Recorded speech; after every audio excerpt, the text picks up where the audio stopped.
Capítulo 4.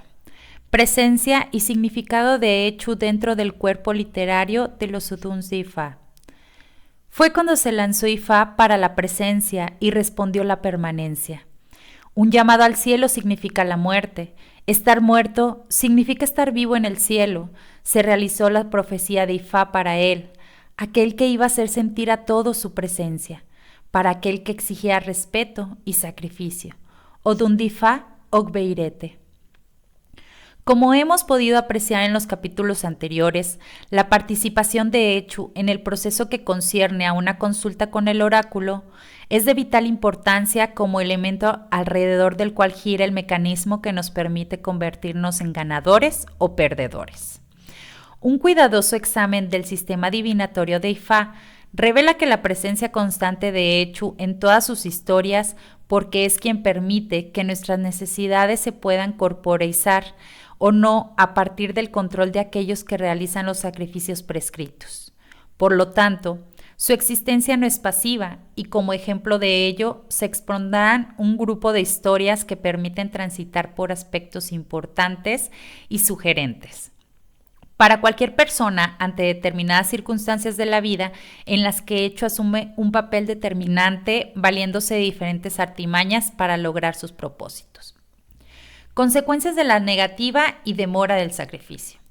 Por las características de Echu, se deduce el resultado que deviene de la negativa o demora del sacrificio.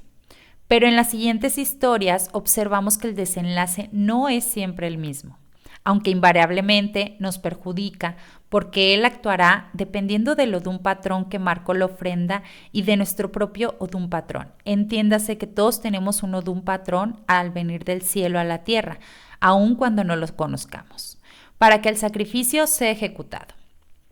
El siguiente es Ifá del Odún Oyekumeyi, demuestra cómo Echu puede provocar hasta la muerte prematura a una persona que se niega a sacrificar y a reconocer su presencia. Oyekumeyi reveló la historia que cuenta cómo vino Yewesun a este mundo.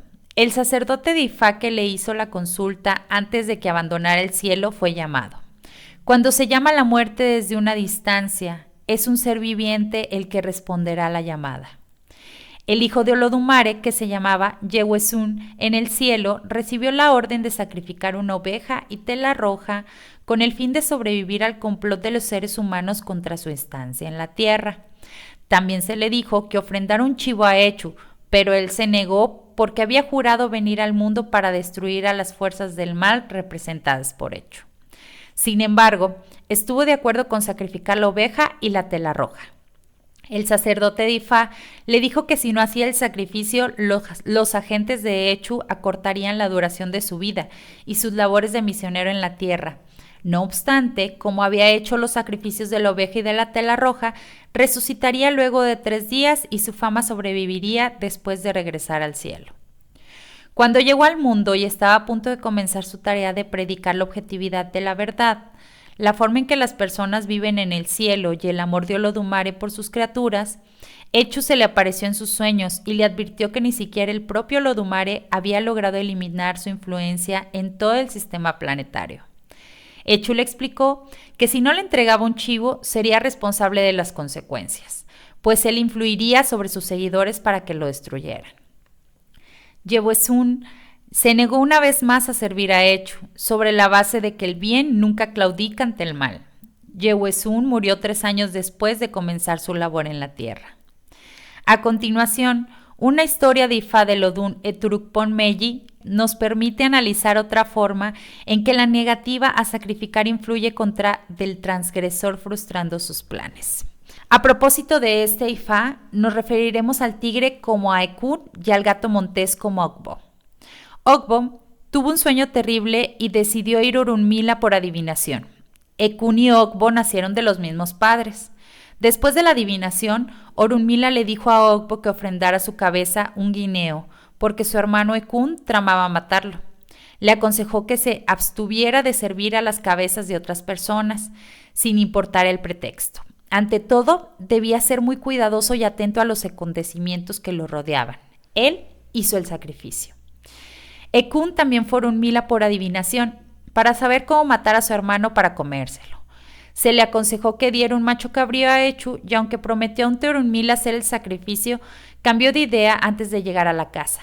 Él se cuestionaba que la carne de macho cabrío con la que debía hacer el sacrificio era más rica que la del débil Ogbo, por lo tanto rehusó cumplir el sacrificio. Mientras tanto, Ekun se acercó a otros animales y les prometió que se abstendría de matar a alguno de ellos si inducían a Ogbo para que cayera en su trampa.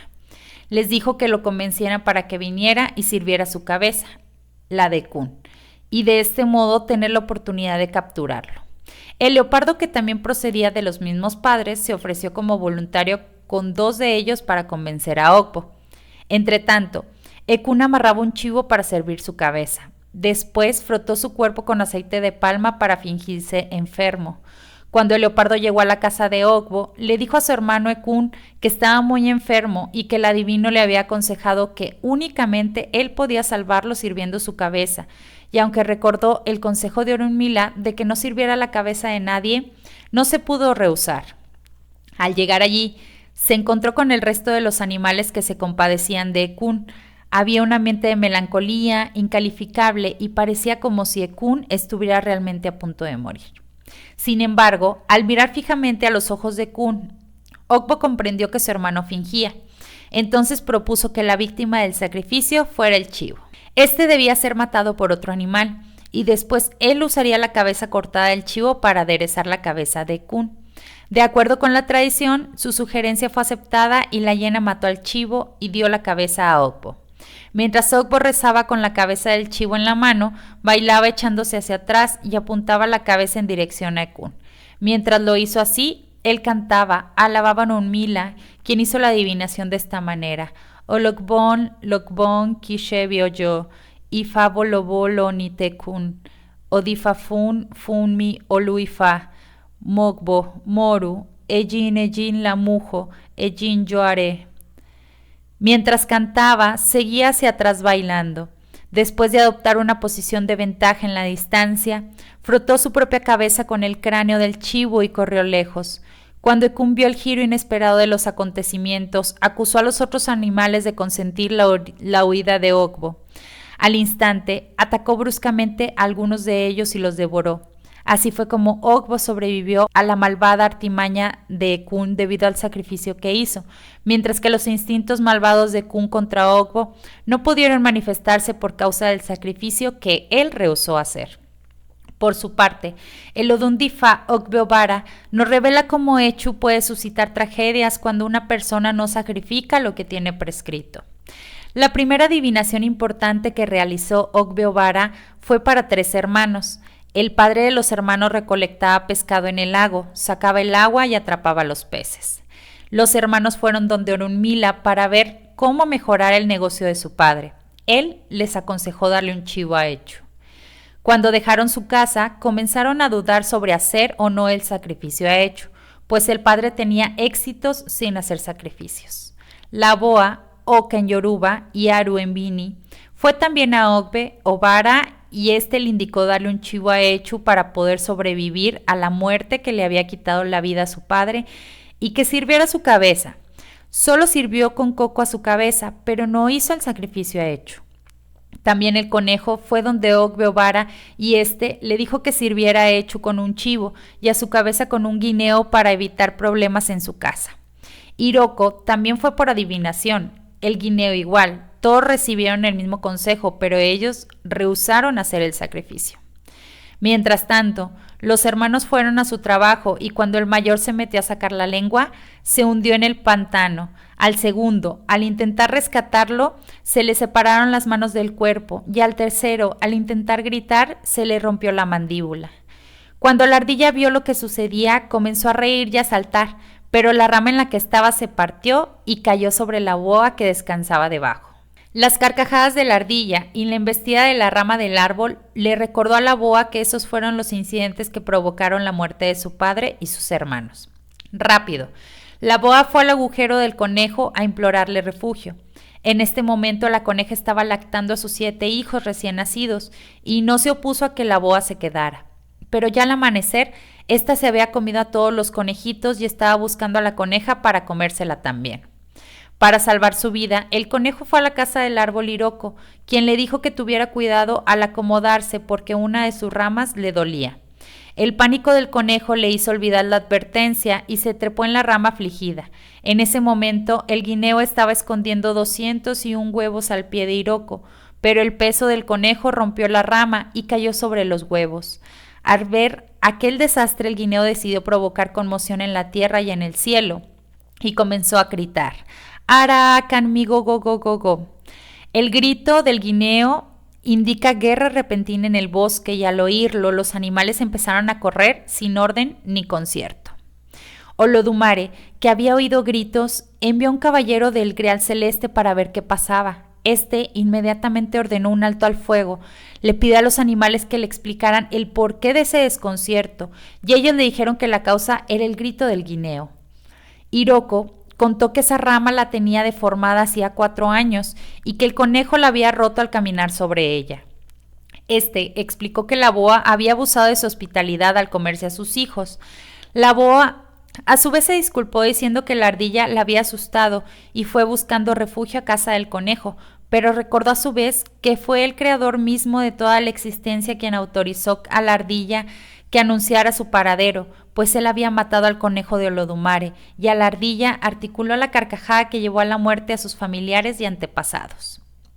La ardilla explicó que le causó risa la experiencia de los 3 hermanos en la laguna. El caballero llamó a los 3 hermanos y todos salieron de sus aflicciones instantáneamente, explicando que sus desdichas eran por no haber hecho sacrificios. Para el caballero, conocido como Omooni Gorogbo Odu, los amonestó para que siguieran la tradición de su padre. Les recordó que éste acostumbraba a sacrificar un chivo a Echu anualmente, antes de pescar. Les dijo que hicieran ofrenda, pues Echu provocaba todos estos desastres por la negativa a sacrificar. En cuanto a la ardilla, le prohibió reírse de la desgracia ajena para no atraer la ira del cazador. Culpó a la boa por la desconsideración del conejo y advirtió a este que bloqueara la entrada de su casa para evitar agresiones. Esa es la razón por la que hasta el día de hoy el conejo bloquea su madriguera en varios puntos. En lo adelante, la boa debía abstenerse de entrar en cualquier cueva, por eso no entra ninguna. El caballero también absolvió a Hiroko, pero le dijo a la guinea que nunca más pusiera sus huevos en ningún árbol, sino que los ocultara en una cueva o en una arena del desierto. Otro Ifá, pero de Lodun Idi Oconron, nos habla de cómo la negativa ante el sacrificio puede impedir que se llegue a consumar la suerte. Idi Oconron tenía 2 amigos, uno de ellos era campesino, mientras que el otro era cazador. En una ocasión, él realizó adivinación para ellos 2 y le aconsejó al campesino sacrificar un chivo a Echu para que pudiera materializarse un regalo que venía hacia él producto del descuido de alguien. También aconsejó al cazador servir a Echu con un halcón, contra el riesgo de una fortuna incompleta. Ninguno de ellos realizó el sacrificio. Mientras, el cazador fue al bosque y disparó a un elefante. Cuando el campesino vio al elefante en su granja, corrió alegremente a su casa para que la gente lo ayudara a descuartizarlo. Ellos llegaron a la casa y se encontraron con el cazador que había seguido las huellas y el rastro de sangre del elefante moribundo hasta la granja. El cazador comenzó a requerir que había sido él quien disparó al elefante y el campesino argumentaba que ese era su propio obsequio para reclamar porque él era propietario de la granja en la cual murió. Los 2 amigos estaban a punto de luchar por el elefante y la gente neutral decidió que la disputa debía remitirse al rey. Cuando llegaron al palacio del rey, él insistió que Idi Oconron debía ser invitado para que lo ayudara a decidir el asunto.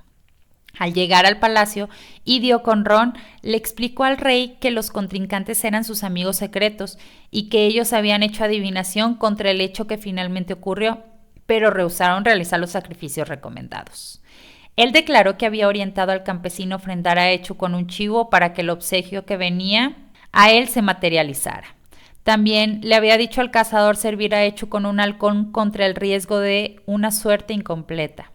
Ambos faltaron al no realizar los sacrificios y confirmó que los problemas se crearon por la desobediencia. Él proclamó que para aclarar todo de forma correcta, ellos primero deberían realizar sus respectivos sacrificios.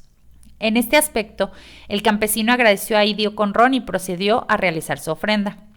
Por su parte, el cazador se mantuvo firme e insistió que no veía razón para un sacrificio por algo que le pertenecía sin dudas a él, y argumentó que si el elefante era descuartizado, la bala venenosa que lo mató lo seguiría a él. En ese momento, Echu influyó al consejero jefe del rey para que se refiriera a la convención que establecía que en un juego a muerte el animal pertenece a la persona dueña de la tierra en la cual cae.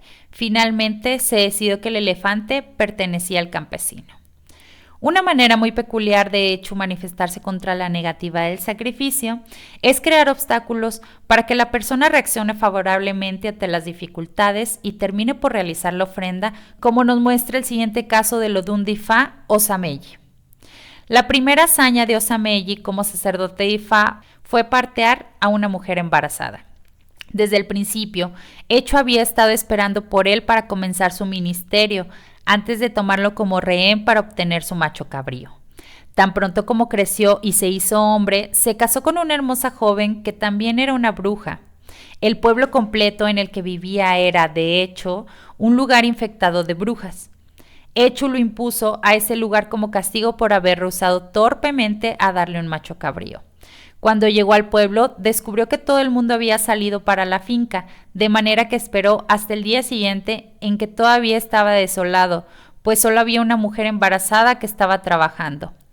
Como era la única persona por los alrededores, él ayudó a la mujer a alumbrar a su hijo. Terminada la labor, sintió que lo vencía el apetito, pues no había probado alimento alguno desde el día anterior. Cuando intentaba encontrar algo de comer en la casa, se trasladó al elevado mostrador que almacenaba provisiones, donde, inadvertidamente, dejó caer un huevo que se rompió.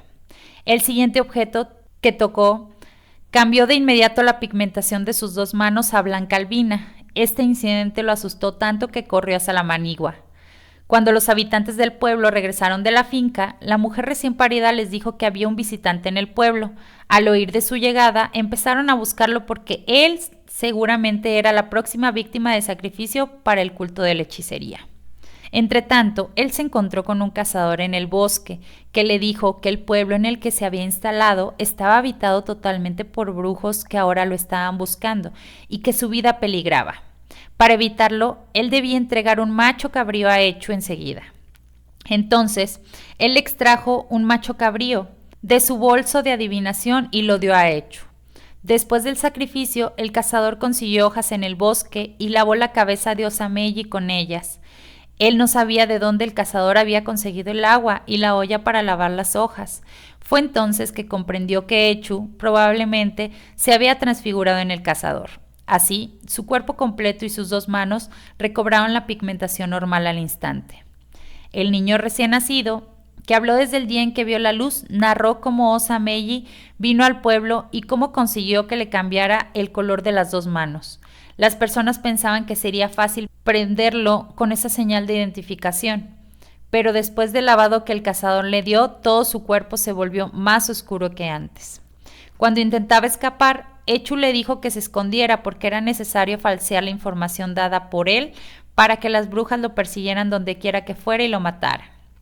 Echu enfatizó que ya él era un objetivo y que una vez que los brujos señalaban a alguien, no había manera de derrotarlos, excepto con sacrificios. Por eso, él estuvo de acuerdo en seguir a Echu hasta el pueblo. Al llegar, la mujer lo identificó como un hombre que había dejado caer el huevo y había ensuciado su medicina. Cuando le preguntaron a Osameyi, él lo negó. Ellos le pidieron que extendiera sus manos y descubrieron que ambas tenían el mismo color de todo su cuerpo, tan oscuro como carbón de leña. Entonces, todos se volvieron contra la mujer para que explicara de qué manera ella supo que había sido el extranjero el que cometió la ofensa, y ella reveló que había sido su niño quien se lo dijo. Como estaba claro que la mujer había mentido, la acusación de ingrata por tratar de destruir al hombre que vino en su ayuda para el logro de un parto seguro, en un momento en que no había nadie para asistirla. Muy rápido los ancianos restituyeron el veredicto de muerte por ejecución sobre la mujer y su hijo. Osameyi intercedió en vano para que perdonaran la vida de ambos, pero ellos le dijeron que no desperdiciara palabras porque no había nada que se pareciera al perdón en su tradición más antigua. La madre y el hijo fueron ejecutados porque estaba prohibido, mediante pena de muerte, mentir al pueblo. Para agradecerle a Osameyi la ayuda que le brindó en ausencia de ellos, lo recompensaron con regalos compuestos de un hombre, una mujer y una cabra, todos brujos. Al llegar a casa, él ofreció la cabra a Ifá y entregó otro macho cabrío a Echu en agradecimiento por haberlo rescatado en un momento crítico. Hasta este momento conocemos diferentes consecuencias que nos puede traer la negativa del sacrificio. A continuación veremos cómo esa negatividad inicial en algunas ocasiones nos impone realizar ofrendas dobles. Ejemplo de ello es el Odún de Ifá y Wori-Irosun. Al molinero de aceite del Senegal le iba bien en su negocio, pero lo acechaba una pretensión irresistible de cometer un asesinato. Él decidió ir a Wori-Irosun para adivinación. Le aconsejaban ofrendar sin retraso un chivo a Echu. Él no realizó el sacrificio. Una mañana fue a la arboleda con su esposa a cortar frutas de palma. Estando en el bosque, acusó repentinamente a su esposa de querer dejarlo. A pesar de que ella negaba tener tales intenciones, le cortó una de las dos orejas, pero ésta continuó negando la acusación y terminó por asesinarla. Un cazador, que estaba mirando desde lo más alto de un árbol, vio cómo el hombre asesinó a su esposa y bajó de su punto de observación y se dirigió a la casa de la madre de la mujer para decirle que su yerno había matado a su hija. Todos fueron al bosque, donde encontraron al asesino llorando sobre el cadáver de su esposa. Él imploró comprensión, pues no supo cómo lo hizo. Sugirió que había un metafísico en la aldea que tenía el poder de revivir a las personas muertas. Fueron en torpel a la casa del hombre, que también era vidente. Este lo acusó de no haber realizado el sacrificio que debía hecho. El hombre le dijo que el sacrificio se había duplicado y que en ese momento Echu demandaba 2 chivos. Rápidamente salió a buscar los 2 chivos para el sacrificio. Después, el metafísico fue a trabajar en el cadáver de la mujer muerta y le devolvió la vida. Todos regresaron a la casa regocijados. El Odún de Ifá y Wori-Eka presenta otro ejemplo de ofrendas que se duplican por la desobediencia de los consejos del oráculo. Y Wori-Eka realizó adivinación para un hombre vanidoso llamado Kayode. Él era muy rico, pero alardeaba de ello fanfarroneando constantemente cuando paseaba. Después de la adivinación, Kayode le dijo al sacerdote de Ifá que él ostentaba una posición merecedora de responder al sobrenombre de Alacoya, que es ser llamado Kayode Olowo. Existía otro Kayode en el pueblo que quería pedir dinero prestado a Kayode Olowo, quien estaba preparado para prestar el dinero requerido, lo cual proporcionaría llegar a ser conocido como Kayode Atosi o el inteligente. El pobre hombre no tenía otra opción que no fuera aceptar las condiciones. Un día, Kayode Olowo cabalgó a la granja para inspeccionar a los trabajadores. Mientras iba en dirección a la granja, se encontró con Kayode Atosi en el camino, que regresaba de recoger estacas para apoyar tallos de ñames. Kayode Atosi lo saludó en la forma usual. «Buenas tardes, señor». Kayode Olowo inquirió a Kayode Atosi por no postrarse para saludarlo, a pesar de las estacas que cargaba sobre su cabeza. En el momento que se movió para golpear a Kayode Atosi con su porra, Echu lo empujó del caballo y cayó a la tierra. Al mismo tiempo, un jefe mayor que venía detrás observó lo que pasó. El jefe corrió para ayudar a Kayode Olowo y descubrió que éste se había fracturado una pierna. El jefe y Kayode Atosi cargaron a Kayode Olowo hasta casa del especialista de la zona en ortopedia. Entretanto, el jefe le preguntó a Kayode Atosi por qué fue tan vilmente tratado por su amo, sin saber que el desválido hombre era esclavo. Kayode Atosi le explicó las circunstancias que lo llevaron a la servidumbre, un empréstito de 30 cobos. Inmediatamente el jefe le dio 30 cobos para que se comprara de nuevo su libertad. Por su parte, Echu había influido al especialista ortopédico para que le preguntara a Kayode Olowo si tenía alguna deuda de sacrificio por pagar, y este admitió haberse negado a dar un chivo a Echu. El ortopédico indicó que sanaría a Kayode Olowo bajo 2 condiciones: que doblara el sacrificio prescrito a Echu y que estuviera de acuerdo en ser llamado Kayode simplemente y no Kayode Olowo. No tenía otra opción que aceptar las condiciones.